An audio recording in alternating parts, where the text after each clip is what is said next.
I'm Tim Ventura, and we're joined today by Alex Taits, the founder and CEO of FusionFlight, a next-generation aerospace startup developing jet-powered VTOL aircraft and compact microturbine generators.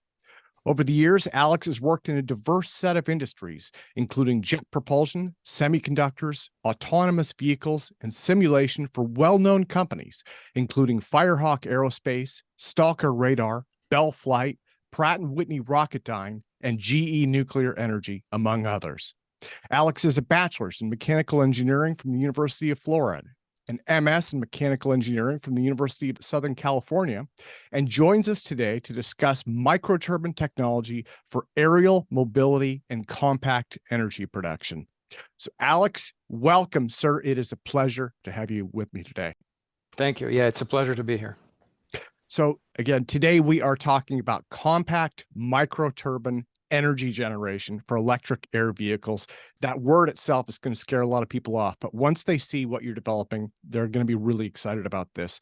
Before we get into that, though, I want to ask for a bit of background on FusionFlight, because energy production is only part of what you guys do. So can you give me kind of an overview of the company and what your focus is, what your vision is for FusionFlight? Sure. FusionFlight was founded roughly 7 years ago with the purpose to build a compact drone that is powered by four small jet engines, each the size of a Coca-Cola can. And so it can do vertical takeoff and landing as well as high-speed flight. And I have been developing that technology over the last few years and realized that microturbines have a lot of applications beyond just to power a drone. They can also be used in compact energy production. So that is why about 2 years ago, kind of diversified and started offering also another product, which is a microturbine powered generator, the ARC generator. Okay. Well, so I want to set this up for the audience, and I want to apologize to everyone in advance if our interview today sounds like a commercial. I can assure everyone it is not. I am not being compensated in any way, but you and I are connected on LinkedIn. And so I have been following your work for a long time, and you've been posting about these microturbine power generators.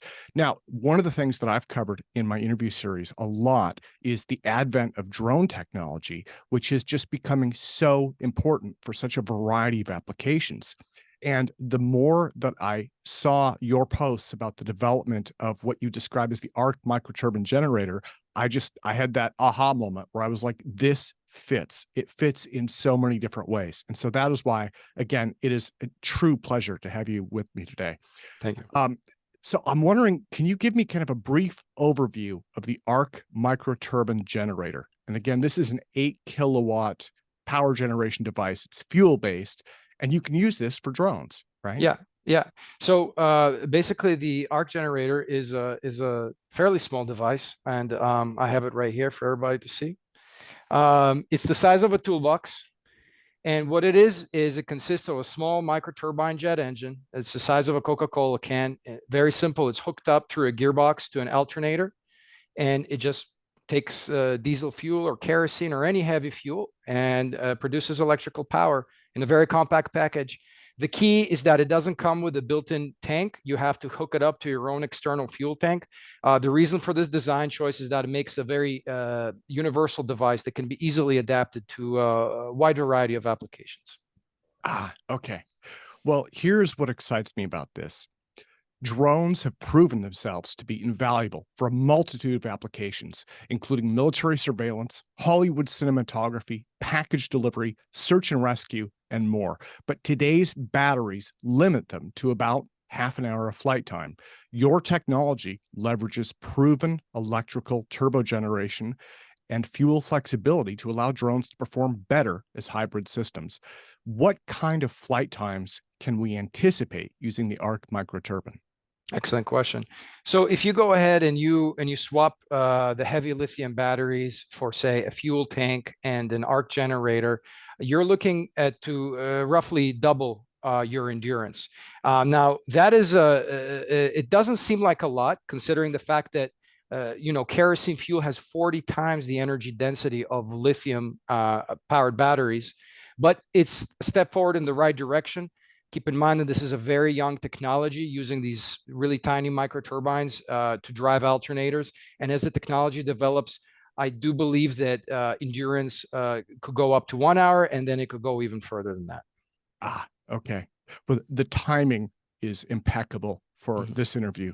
Last week, the Deputy Secretary of Defense, Kathleen Hicks, announced the Replicator program during the National Defense Industrial Association's Emerging Technology Expo. Replicator seeks to counter China's strength in numbers by producing multiple thousands of attributable autonomous systems across multiple domains within 2 years. In other words, we're talking about mass-produced, low-cost military drones. Now, for real-world applications, won't something like this almost require a fuel-based generator like the ARC Microturbine? Yes. So we could go two ways here, really, and that's where FusionFlight shines. Obviously, in this sort of application, you're going to need a heavy fuel-based drone, one that uses a kerosene or a Jet A or something like that. So your two options are as follows. You can go the electrical route, the hybrid electrical route, and get a quadcopter. And instead of using batteries, you have the onboard turbo generator to provide all the power. Or you can skip electricity altogether and go straight to just using 4 jet engines in the corners of your drone to provide all your propulsion. That kind of skips the middleman. And that's the other product that FusionFlight makes. That's the Jet Quad drone. So you really have a choice of what you want to do here, a hybrid propulsion or a direct jet engine propulsion. Okay. Okay. Well, why don't we, I'm going to do a screen share. Okay. So this is the website for the ARC microturbine system. And I just want to show everybody this, and I will put links in the YouTube show notes to all of this. I have a specifications sheet for it that I'll show everybody as well. So I used this actually when I was writing the interview questions. I love this photo. It showcases basically the size of this device. And I want to get more into some of the specs on this later on. But this is the ARC microturbine. And then I want to show everybody kind of the spec sheet. Again, 8 kilowatt power output, flexible fuel capacity. We'll get into that, but it can run off of heavy fuel. So kerosene, diesel, and Jet A, right? So this is something that in many ways would be perfect for a wide range of heavy drone applications. So yeah, this is the ARC microturbine. Could you kind of walk me through this? It looks like you've got the actual generator here.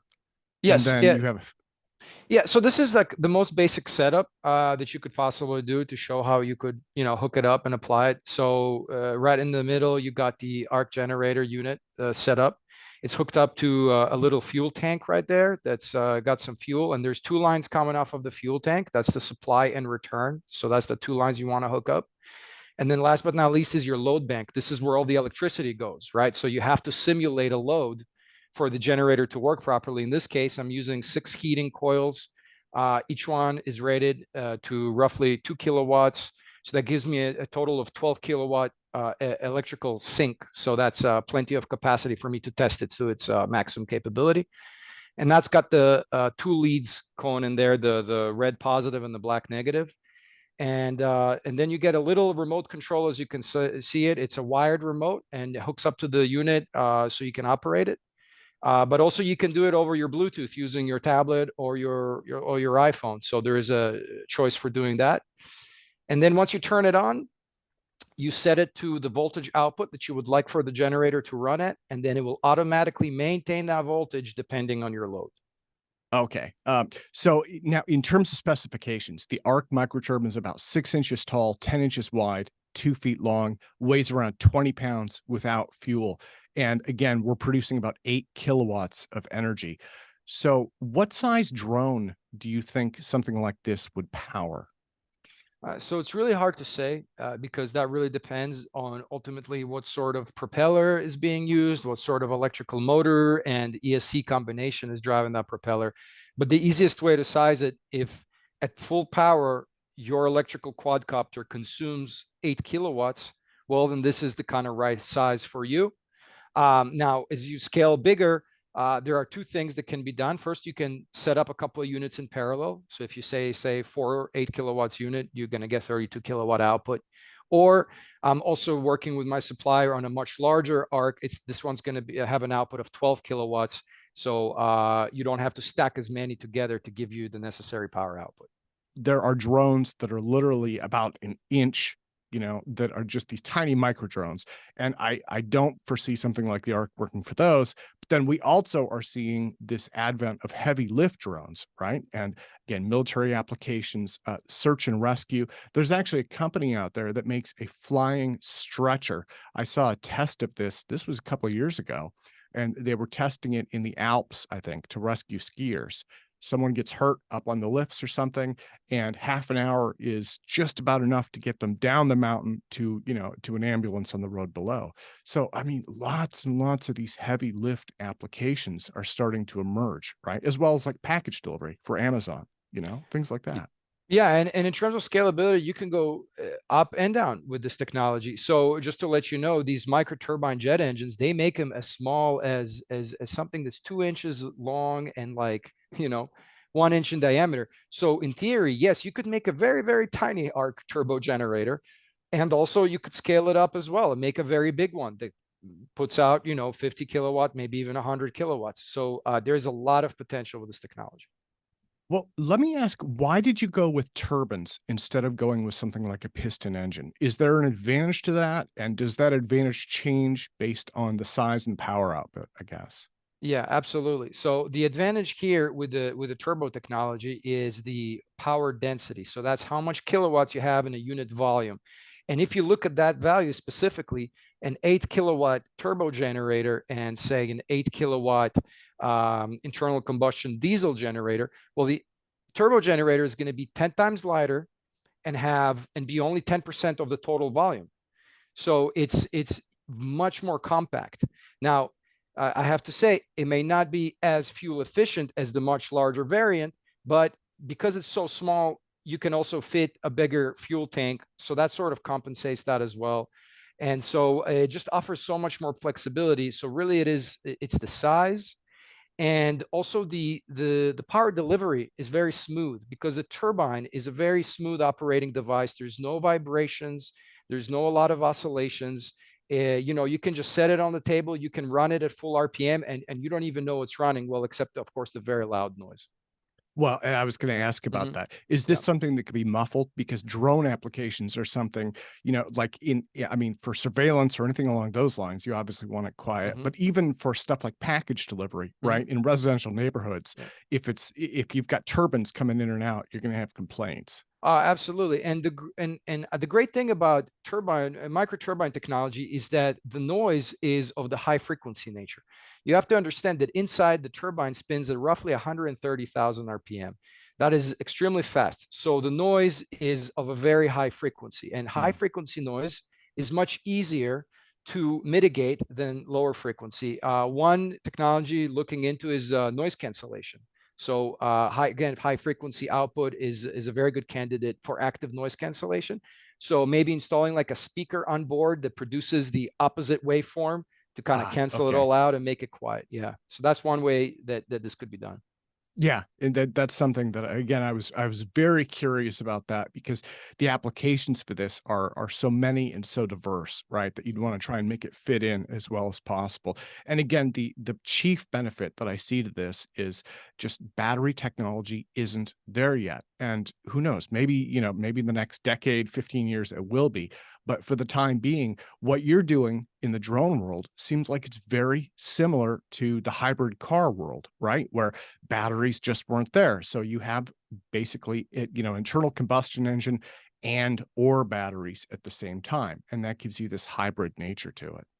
Yeah, and that's and hybrids. I always believe hybrid cars are a great way to transition people from gasoline cars to fully electric cars. It's kind of, let's introduce it slowly to the public, and drones can be thought of as the same way.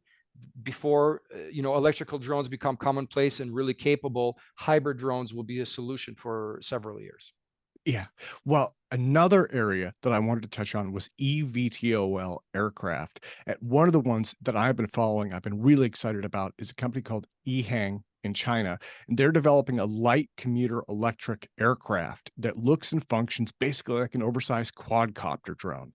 So as I recall, the flight time again for their device is close to about half an hour. I believe they're using batteries. Once again, I'm wondering if microturbines could replace or potentially augment that for something that's like a person-sized drone, essentially. I think replacing is going to be a very tall order, because that means that the output of the micro turbo generator is going to have to be very high to completely replace all the batteries. The best really thing is to augment it. Think of it as a range extender, right? So instead of putting all the batteries in there, maybe you just have 20% of the batteries that you're originally going to put in the aircraft, but then you also have a turbo generator and a fuel tank to kind of recharge them in flight as you go along. And I believe that that sort of setup is going to be really ideal, because that also allows the turbo generator to shut down, to cool down for a little bit, and give you a little bit more lifetime out of it as well. Oh, okay. Well, and potentially it could help recharge it once it lands as well, right? If there's no, power supply handy or something like that. So, Absolutely. Yeah, if off-grid applications is the great idea, especially a lot of African countries, they may not have access to electricity, but they may have a gallon of diesel fuel laying around, and so that could be used in that case very well. yeah, yeah. Well, and I see eVTOL is something that is, I mean, pardon the pun, but I think that that's getting ready to take off. I commuted in my own case, I commuted across the lake in Seattle for a couple of years. And one of the things that I saw there was anyone who had an alternative used that alternative. It was just such a challenging commute. And unfortunately, the bridge construction and the roadway infrastructure that was in place just wasn't there. It wasn't enough for the volume of traffic. And so, potentially things like this could be, what we saw with Tesla, right? Where the initial versions were expensive and, only very wealthy people could afford them. But, over time that price dropped. And if the same thing happens with eVTOL, which I sincerely hope it does, again, this could be an area where hybrids could make that accessible to people for longer than half an hour, right? So Yeah, yeah, I certainly agree with it. It's especially with the hybrid turbo technology. It's very early stage, and a lot of people just kind of glance right over it. But there's quite a lot of room to grow and develop it into a very efficient and mature technology. well, I'd also like to ask about Hmm. fuels because, again, with other hybrid drones that are out there in the market, it looks like they are relying on gasoline. And in your case, you do have fuel flexibility, especially for things like military applications. I think that's incredibly important. But so, again, you've got diesel kerosene and then jet A fuel, and all of these can run in that turbine. Was there any reason that you picked those fuel types? Do they have I mean, they have a higher density, right? The only reason I picked them is because that's what people are familiar with. But the real classification here is any heavy fuel, any kerosene-based fuel. So that goes much farther beyond just diesel and Jet A. You have a whole bunch of marine grades. You have all these JP style fuels. And of course, you have biodiesel. Now, biodiesel may not provide you with as good of a performance as ordinary diesel does, but that is a sustainable fuel. That is something that can be, that is something that can be developed, and that can essentially be grown. So that could also prove to be very useful in the future. Okay. Well, I also wanted to touch on, so I'm just looking at my notes here, drone boats and land vehicles. And this is slightly different than eVTOL. Drone boats, I think in the Ukraine war, we started to see these, right? And they were described as modified jet skis, basically, remote control jet skis. Um, and they are rapidly becoming more autonomous. And I'm sure we'll have AI and smart vehicles as we go. Land vehicles, there are many autonomous military vehicles as well as transport vehicles being developed. And again, I believe most of these are electric drive. Would the turbine be well suited to something like this, or do you think they might benefit more from like a piston engine approach? Well, it really depends on how important it is for the given customer to have a very, very compact package. I think in sense of boats, when you fill them up with a kerosene based oil, it actually makes the boat a little bit more buoyant. So it's not so bad to have a little bit of extra oil in there to fuel your turbo generator. Again, it has a very consistent power output. In the end of the day, it's up to I think the client really to make that trade study. But I think in the near future, the eVTOL hybrid is the big application. And not to mention, there's one very interesting thing that the ARC generator also does. It's got these nozzles on the side that are pointed up to let all the exhaust gas come out. There's no reason why we can't also point them down and generate a little bit of extra thrust for the given eVTOL platform. So there's a lot of very interesting things that you could do there in terms of power generator and also get a little bit of a propulsion force out of it. You know, I was so excited. I've been so excited to see what you guys are developing as I follow it. I mean, it's remarkable technology, and it feels like you're filling this gap that is just goes by the wayside, right? I mean, drones are wonderful, and the electric motors that are being used are advancing so rapidly, but batteries just haven't kept up. Yeah, they're not there yet. And I know you mentioned that you think they might get there in maybe 10 years, but in all honesty, it's such slow pace. You got to, imagine that the energy density is 40 times greater for the diesel compared to lithium batteries. Maybe in 10 years, their density is going to double, or maybe in 30 years is going to triple. But for it to go up by 40 times, that's 4 times an order of magnitude, 4 times 10. That's tough to imagine how many years. I hope not 100, but it seems a long way off for Yeah. sure.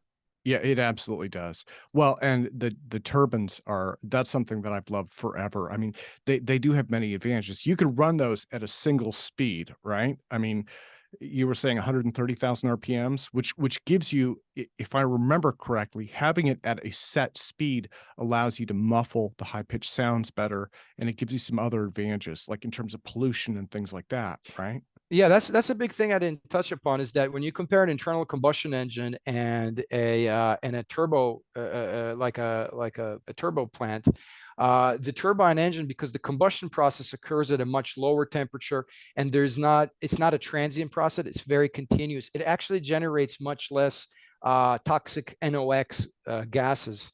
So it actually generates less pollution than an internal combustion engine. Yeah. Yeah. And well, and I mean, turbine engines are used in obviously helicopters. You know, not everyone is aware of that, but that's very popular in the helicopter world.